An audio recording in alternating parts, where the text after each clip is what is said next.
Bonjour, aujourd'hui je vais vous parler d'un de mes livres qui s'appelle en fait 4 accords du bonheur. Les 4 accords du bonheur. Donc, ce livre qui est paru chez Dangle fait évidemment écho au livre de Don Miguel Ruiz, Les 4 accords Toltec. Là c'est un petit peu différent, en fait c'est plutôt une sagesse parallèle, issue de différents courants d'ailleurs. Et l'idée, c'est simplement de se poser la question, qu'est-ce qui nous permet d'être heureux? Et peut-être de donner des réponses en s'inspirant de la voix, entre guillemets, des animaux totems, en tout cas, donc en s'inspirant tout simplement peut-être de la sagesse des animaux, et encore une fois, de s'inspirer d'eux pour en tirer des enseignements. Les animaux totems pouvant être considérés à la fois comme des fétiches en fait, mais aussi des symboles ou simplement des aides-mémoires pour fixer les choses. Voilà.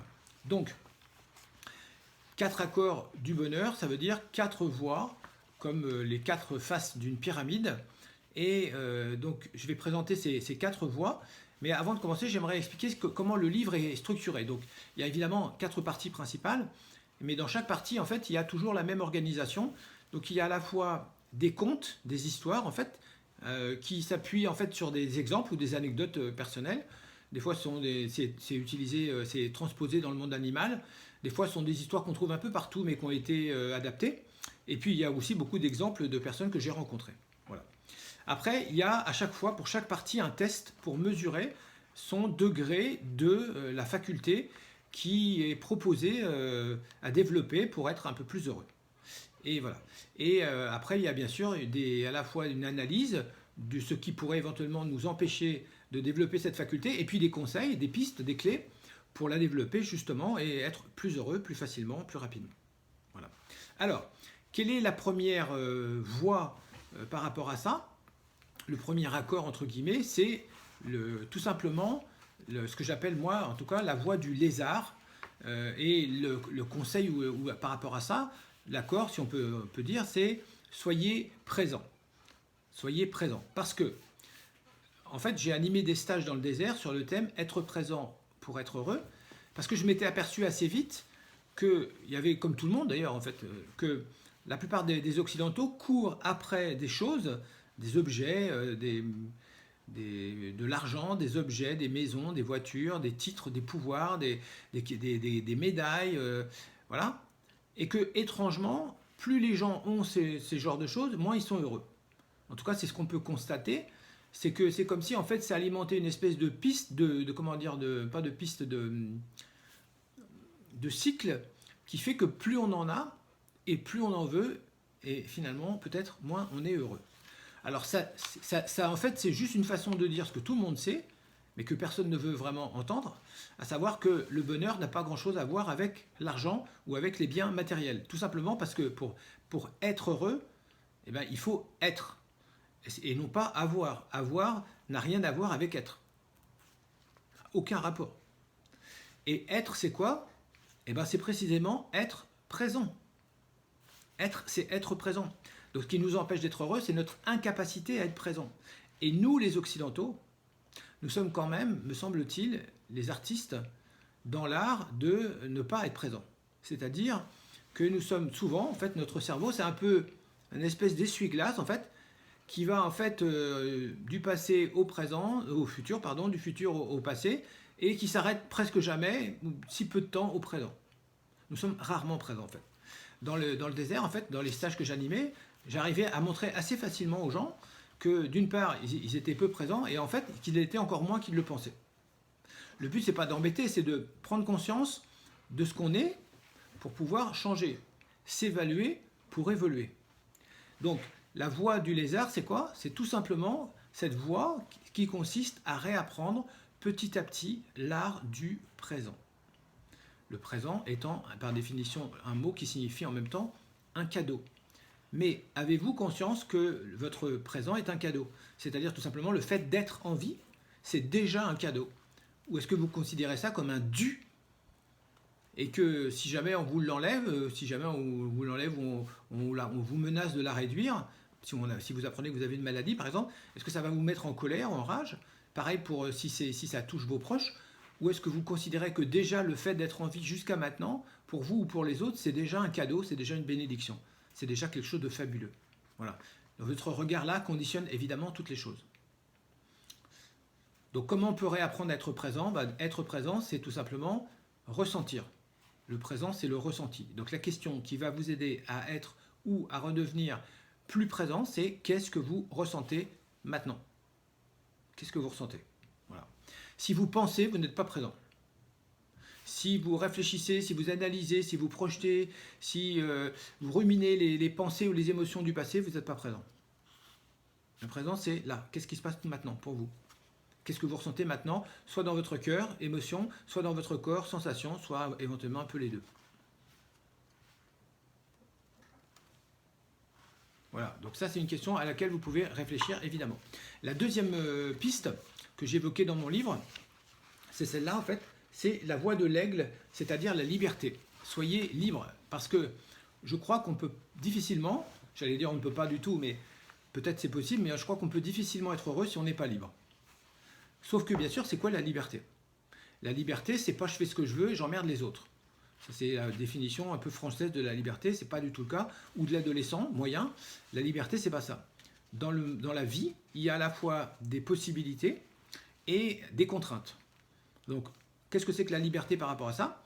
C'est la possibilité de choisir ses contraintes. Tout simplement. Puisque, par définition, la liberté, elle est définie presque tout le temps, et presque partout le monde, comme la possibilité de choisir. Sauf qu'en vérité, on a toujours le choix. On a toujours le choix déjà de notre réaction. On n'a pas le choix du temps qui fait. Il pleut, il pleut. Mais on a le choix de réagir à ce temps qui pleut.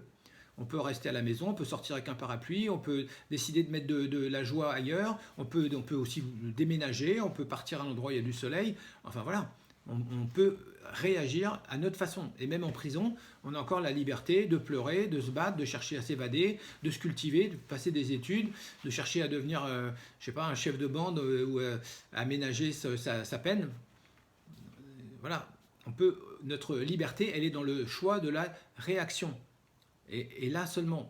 Mais est-ce que cette réaction est consciente ou est-ce qu'elle est, encore une fois, inconsciente et incontrôlée sous on pourrait dire, la mainmise en fait de nos émotions, qui souvent nous obligent, nous poussent du moins à réagir d'une certaine façon, et pas forcément toujours la bonne. Je pense à la colère ou même la peur, ou voilà, des fois c'est des émotions qui sont un petit peu déplacées. Donc ça c'est peut-être une autre piste à travailler. Est-ce que vous êtes vraiment libre? Est-ce que vous vous sentez libre?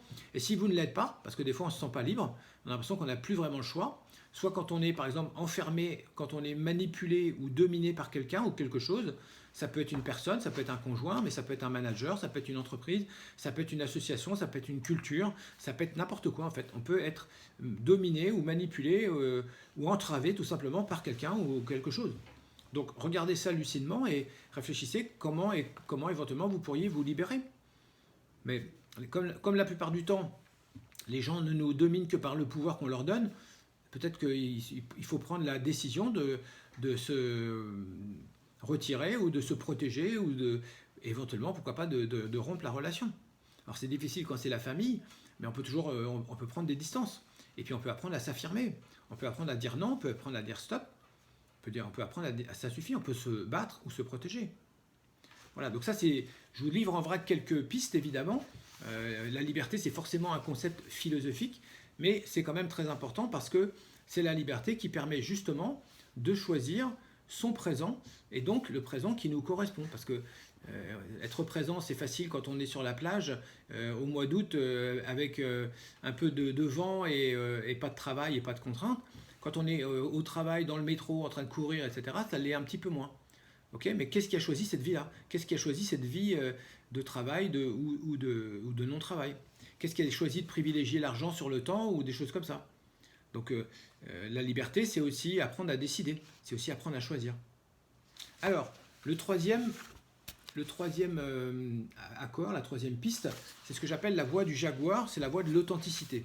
Parce que si vous réfléchissez bien, être présent, c'est être. Mais qui êtes-vous? C'est une question qu'on peut se poser. Ou pour poser la question autrement, de façon moins philosophique, est-ce que vous êtes vraiment ce que vous pensez être, ce que vous voulez être, ce que vous devriez être? Donc c'est ça la voie du jaguar, la voix de l'authenticité. Je crois que le but, pour tout le monde, je dis bien le but, c'est d'être ou de devenir le plus possible soi-même. Parce que nous ne sommes pas nous-mêmes. Nous ne sommes jamais complètement nous-mêmes. Il n'y a que peut-être les enfants qui peuvent le dire, ou les inconscients, mais nous ne sommes pas nous-mêmes parce que tout simplement, dans notre cerveau, il y a 10 000 personnes.